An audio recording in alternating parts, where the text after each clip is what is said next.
How to use signposting in your presentation.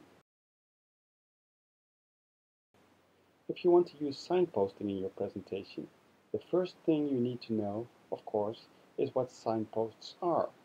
Signposts are words, phrases, and sentences that let the audience know where you are in your presentation and what you're going to do.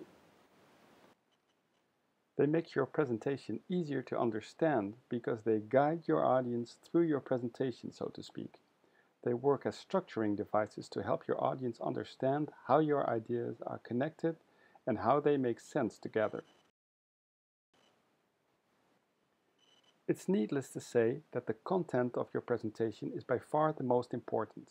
Your presentation is never going to be successful if the content itself is not interesting or engaging. However, structuring your content by using signposting really helps your audience process the ideas that you're trying to express.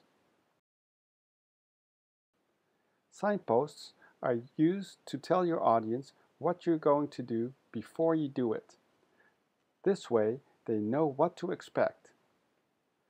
To move on, for instance, tells the audience that you're moving from one section of your presentation to the next. Like in, now let's move on to my next point. You could also use to digress, to tell your audience that you're going to talk about something that is slightly off topic. For instance, you could say, let me digress for a minute and talk about the reasons for this.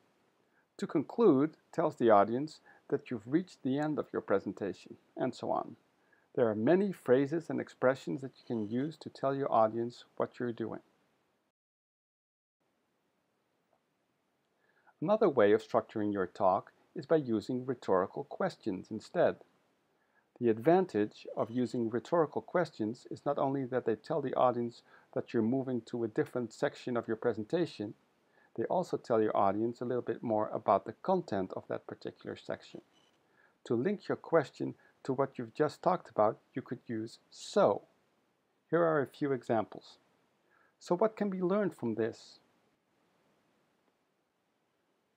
Or, so how do we move forward? Or, so how does this work exactly? Or, so what are the advantages of this treatment? And so on. When using signposts, keep in mind that short signposts are better than long ones because they are easier to recognize for your audience. So instead of saying, now I'd like to move on to the next section of my presentation, it's more effective to say, okay, so let's move on. Keep it simple.